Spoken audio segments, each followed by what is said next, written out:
How's it going, everyone? This is an interesting topic this week because it's making me reflect, and I'm not really one way or the other way on it because all my experiences are so different. So I'm going to break down the Murrah building bombing, 9/11, UFC fighting, and dragons, and how they have all impacted me or from what I've seen from my experiences.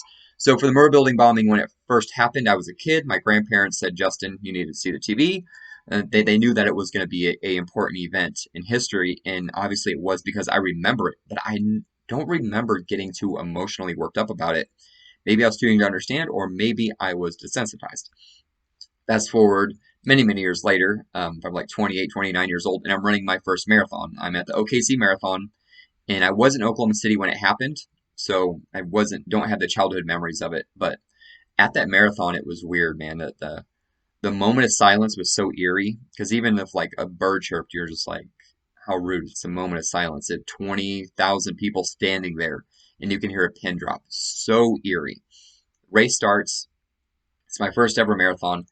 I get to mile 5 and I pass the firefighters that walk every year that are in their full gear.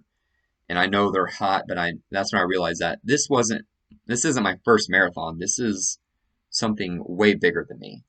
And I got so emotional and I just started bawling crying, which is weird because I am not a crier. I'm not an emotional guy.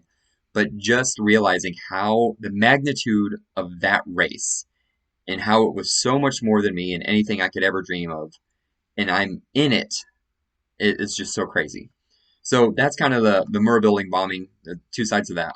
Fast forward and rewind, I guess. 9/11. 9/11, I was in middle school. We're in the classroom. Some people, I was kind of a hardened kid, what didn't really get me too worked up, but some people were crying, so it went both ways. But once the second plane hit the building, everyone was ready to fight. We shock, awe, and helplessness. It was everyone became, there was no desensitized to seeing that second plane hit. We were all ready to go. Like, and we're middle schoolers, but we were all emotionally invested. We were all feeling something. We all had some tears in our eyes and we shared that experience together. But man, there was no way we could be desensitized to that situation. When I watch mixed martial arts and I see a knockout in UFC, I analyze the technique. I like to see if they shifted their position that led to the opening for them to land the shot to knock the guy out. And then, of course, I fought for many years. And so when I would go to a fight and watch my teammate fight, and let's say my teammate gets knocked out, I would not analyze the technique. I'd be worried about my teammate. I would feel so much sadness for them because I know how hard they trained for it. And then I had 13 fights. There was one fight where I knocked a guy out. And when I knocked him out, there wasn't like this huge feeling of joy and excitement. It was like, oh my God, he's laying there. Please get up. Please get up. And everything slowed down so much. I could hear everyone screaming, everyone standing, cheering, but then I hear his mom's voice in the crowd, which was crazy because it's like, Steven, Steven, get up. And I'm like, oh my God. And I'm like, yeah, please get up because I didn't realize his mom was at the fight. It was so insane the amount of emotion I felt fighting in the cage and in the ring. But then when I watch it on TV and some guy gets knocked out, I'm just like, okay, well, yeah, that was a real good counter and real good technique. So weird how desensitized unless I'm living it or up there in person seeing it. Last example I have is we're so desensitized towards death. That's something we are desensitized to.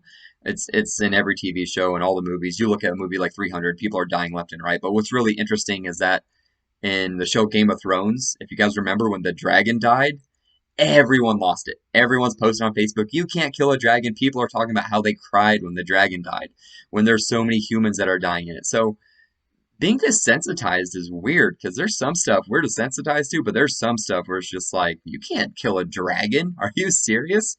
So that's my take on it.